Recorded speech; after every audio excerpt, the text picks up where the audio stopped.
Markaziy venoz kateterizatsiya zamonaviy intensiv terapiyada gemodinamik monitoring va invaziv davolashning asosiy komponentidir. Ushbu videoda biz vena subklaviya kirishning texnik jihatlari va klinik xavflarini tahlil qilamiz. Men Timur Ashurov. Bu yerda biz murakkab tibbiy amaliyotlarni sodda va klinik jihatdan aniq tushuntirishga harakat qilamiz. Boshladik. Markaziy venoz kateterizatsiya nima o'zi? Markaziy venoz kateterizatsiya bu maxsus kateter yordamida yirik markaziy venalardan biriga, odatda vena subklaviya, vena jugularis interna yoki vena femoralis bo'lishi mumkin, kirib, kateter uchini yuqori kavak venaga yoki pastki kavak venaga yoki o'ng bo'lmachaga yaqin joylashtirish amaliyotidir. Amaliyot ko'pincha Sildinger usulida bajariladi. Ko'rsatmalar: dori va infuzion terapiyani amalga oshirish, asosan vazopressorlar, giperosmolyar eritmalar, kimyoterapiya preparatlari, uzoq muddatli venoz kirish zarurati. Monitoring: markaziy venoz bosim monitoringi, og'ir bemorlarda gemodinamikani baholash, reanimatsion holatlarda shok, sepsis, kardiogen shok, gipovolemik shok holatlarida, katta operatsiyalarda perioperativ nazoratni amalga oshirish va dori preparatlarini kiritishda, qon bilan bog'liq muammolar, gemodializ, plazmaferez kabi amaliyotlarni amalga oshirishda, periferik imkoniyatni yo'qligi, ya'ni periferik kirishning imkoni yo'qligida, kollaps holatlarida, ko'p martalik muvaffaqiyatsiz vena punksiya holatlarida amalga oshiriladi. Qarshi ko'rsatmalar: absolyut va nisbiy qarshi ko'rsatmalarga bo'linadi. Absolyut qarshi ko'rsatmalar bu punksiya joyida infeksiyaning borligi, vena subklaviya trombozi hamda bemordan rozilikning yo'qligi. Nisbiy qarshi ko'rsatmalar bu koagulopatiyalar, nafas tizimi muammolari, anatomik muammolar, qarama-qarshi tomonda patologiya, ya'ni pnevmotorakslarning bo'lishi, texnik omillarni, ya'ni tajriba yetishmasligi holatlarini kuzatilishi hisoblanadi. Markaziy venoz kateterizatsiya tayyorgarlik bosqichida kerak bo'ladigan asbob-uskunalar bu markaziy venoz kateter to'plami, introdyuser ignasi, kateteri, guide wire ya'ni o'tkazuvchisi, dilatator ya'ni kengaytirgichi, skalpel, shprits, fiziologik eritma bilan. Bundan tashqari aseptika qoidalariga rioya qilish, steril qo'lqop, niqob, xalat, terini antiseptik bilan ishlov berish, bemorni pozitsiyasi chalqancha yotqizilgan holatda Trendelenburg 10-15%, kechirasizlar, 10-15 gradus boshini yuqori qilib yotqizish, anatomiya, ya'ni punksiya nuqtasi qayerda bo'lishi kerakligi, bu klavikulaning pastki qismi, o'rta va medial 1/3 qismi chegarasida bo'lishi kerak. Buni baholab olish kerak bo'ladi. Mahalliy anesteziya uchun teri va chuqur to'qimalarga lidokain yuboriladi. Markaziy venoz kateterizatsiya qilishda teriga antiseptik eritma bilan ishlov beriladi.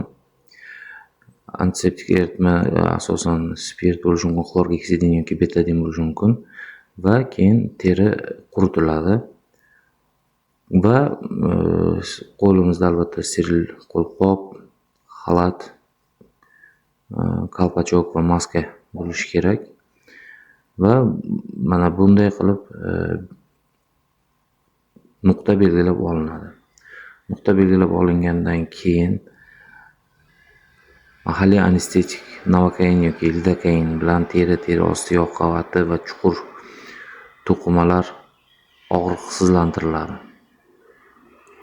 Og'riqsizlantirish jarayonida limonli korechka deydi yoki limon po'stlog'i shaklida shishcha hosil bo'lishi kerak va bundan keyin keyingi bosqichga o'tiladi. Maxsus igna orqali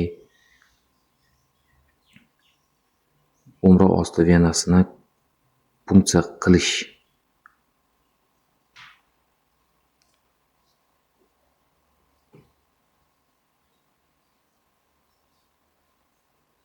Ko'rib turganingizdek punksiya qilinadi. Punksiya qilingandan keyin portion albatta orqaga tortib boriladi. Portion orqaga tortilgandan keyin mana bunday qon keladi. Qon kelgandan keyin vena punksiya qilingan hisoblanadi va undan keyin introducer, ya'ni o'tkazgich kiritiladi. O'tkazgich, yo'naltirgich kiritiladi va undan keyin kiritib borilgandan keyin igna olib tashlanadi. Tekshirib ko'rish kerak, erkin harakat qilyaptimi yo'qmi o'tkazgich. Erkin harakat qilayotgan bo'lishi kerak va o'tkazgichni erkin harakat qilayotgan ishonch hosil qilgandan keyin igna olib tashlanadi.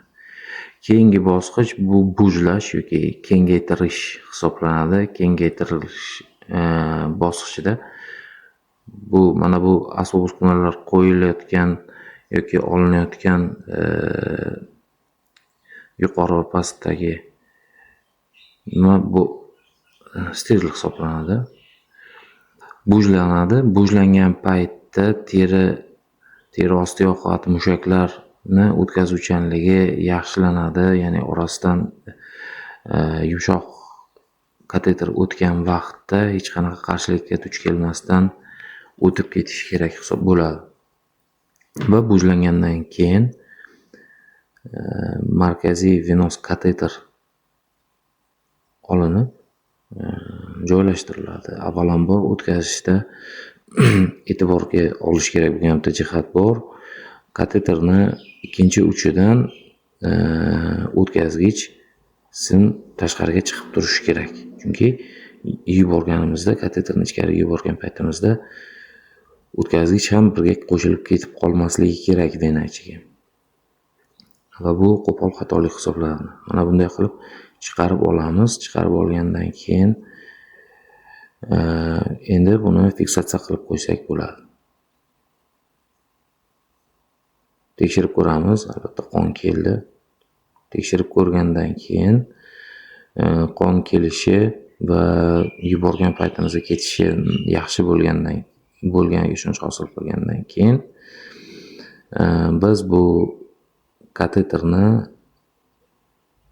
natriy xlorid 0.9% eritmasi, ya'ni fiziologik eritma bilan yuvib qo'yamiz. Chunki uni ichidagi qon qotib qolishi mumkin. Mana shuni oldini olish maqsadida biz yuvib qo'yamiz. Maxsus fizrastvor bilan yuvilgandan keyin biz kateterni fiksatsiya qilishimiz mumkin. Fiksatsiya qilish uchun avvalambor bu yerda tikishimiz kerak bo'ladi. Vikril ip bilan, maxsus vikril ip bilan tikib, o'zini maxsus fiksatsiyalovchi nimalar bilan fiksatsiyalab qo'yamiz. Hurmatli talabalar, hurmatli hamkasblar, ko'rib turganingizdek, markaziy venos kateterizatsiyasini amalga oshirish amaliyoti haqidagi videomizni yakuniga kelib qoldik.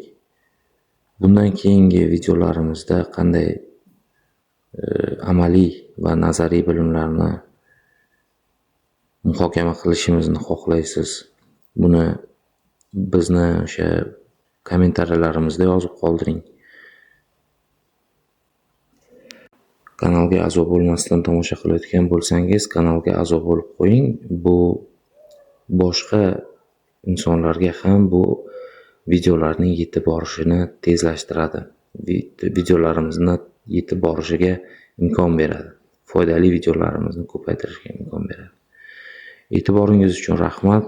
Sog' salomat bo'ling. Siz bilan Ashurov Timur Medical kanali bo'ldi.